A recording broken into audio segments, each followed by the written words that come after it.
I knew we were good. We've got some great songs. We've got good lyrics. We've got good music.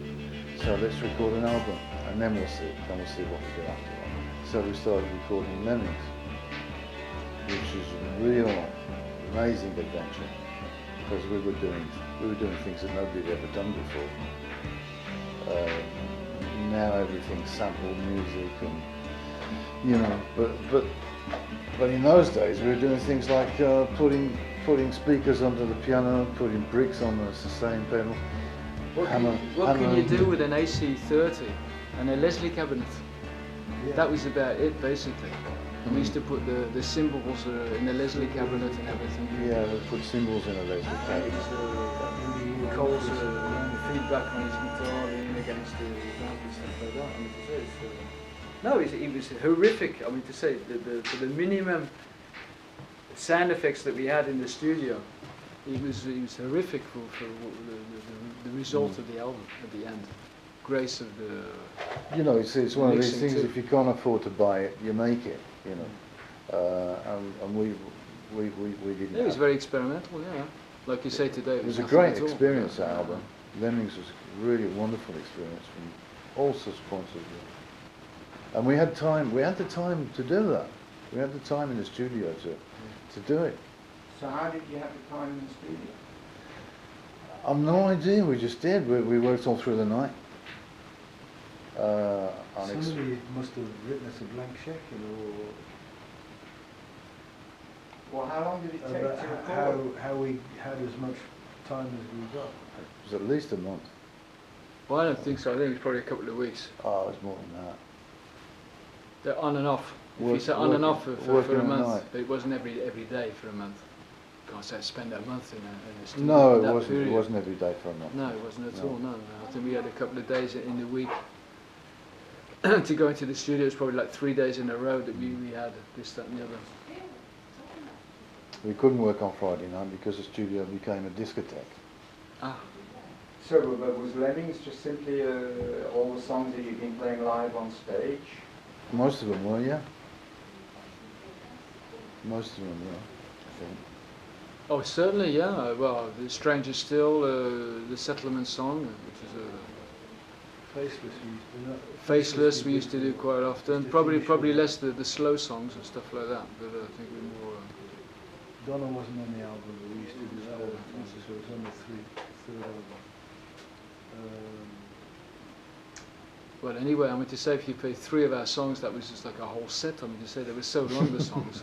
Huh? So you didn't really need to play that many songs. Huh? I know we played at Birmingham University. We went down like a bomb. It was really good. Translation was from the ballet. That's right. Yeah, we played virtually all the songs on Lemmings on stage.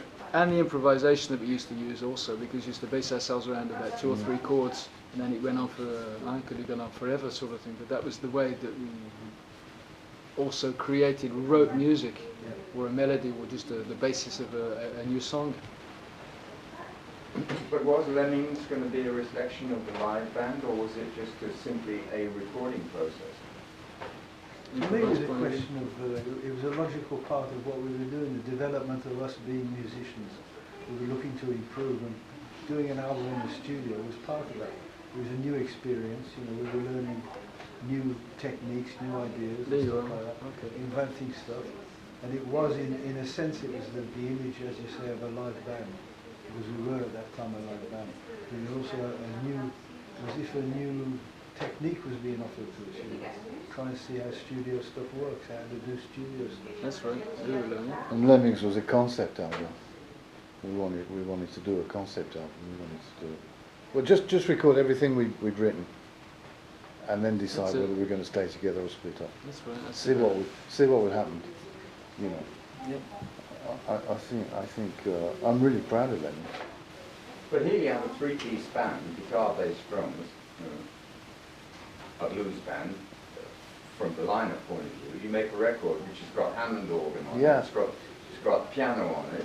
It's got classical guitar. But it's easy top there 3-2, but you got other guitarists on there, and you got. I mean, to say it's just like. We expanded enormously on that album. We really did. You It's just a go big into sound. It's a a big two-track album. studio, and you put 2 microphones up, and you record the band sort of thing. I mean, to say it's. It's very orchestral. But everybody's got the right to stick an instrument on. The music itself demanded certain things, you know. Like it wasn't a question of we have to write something now that fits our lineup and only do a 3-piece thing, you know, like Edgar Broughton or something. It was the music that we wrote had to be done. It was fine, you know, a 3-piece blues band, as you say, could do some of it, but then you really needed the piano at one point, and you really needed the rest of it. Yeah. I was 19 years old when we went in that studio. You guys were a few years more than me. Can you like in your 20s, early 20s, Yeah. 19, and you do an album like that? I'm amazed. I am amazed. Well, what the plan was, I don't know. I suppose what we were thinking was we would make an album, freak everybody out with how good it is, get a recording contract. Well, apparently you were hailed as Britain's greatest unknown group in Rolling Stone. Apparently, And Rolling Stone magazine, that's what somebody said. it wasn't Rolling Stone originally, was it? It was Strange Days, Britain's greatest unknown group. That was a tentative to give us a good kick. That's it. Yeah, that's it, exactly. We didn't have a chance. We couldn't get a contract. I mean, we wanted to go on tour. We wanted to go on tour in England, and the people who organised tours said you can't go on tour if you haven't got a record released. So we tried to get a record released, and the people wouldn't release our record because we haven't got a tour, you know. So we were really getting pretty frustrated and fed up with that, you know, fed up with that attitude. By the way, I said it. And we had this guy called Barry Dickens who was who used to do tours, and he wanted to see us play. So we organised. I don't know how many times that we organised things all over London.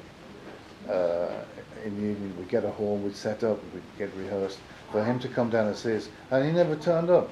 And he'd sort of come up with some mundane excuse of, oh, I had this trouble, this and the other.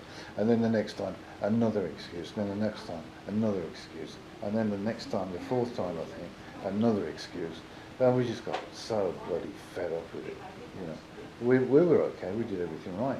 We'd made a good album. We were talented. And there was all these bullshitters, Mythomans. you know, that would not do They anything could keep their for word. us. So it was, we you know, we more or less decided, okay, let's do it ourselves, and we stayed in France and we did it ourselves. We got our own gigs, we organised our own tours, we got a great album, finally got a release on it. Got a superb Italian artist to paint the cover for us, Luciano Donati, and we stayed in France and worked. Yeah, that's what happened.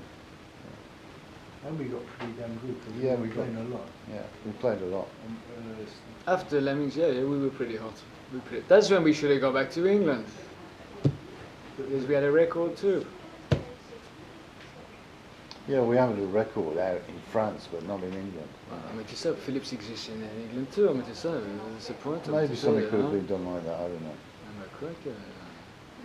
Or I think all the And go all the through- opportunities were there. I think we just Go all through we the also Barry had, Dickens things again. something God, of a no. cult following, you know, we had a certain cult following, you know, a name, and people would, It was very secret, Bachdenkel. yeah. Like all the articles, it was all very secret. They do this, they do that. You know, why are they doing that? You know, and we don't hear from them anymore. And then they're back again, sort of thing. But that was in France, sort of thing. So what you were saying earlier on about getting really tight over here in France, then go back to England and then blow everybody to pieces. Why didn't it happen? Why didn't we try it? You said it. I don't know. We did so much work for so little recompense. You didn't work hard at all. That's the reason why you never made it. Because the band didn't work hard. It was a lazy band.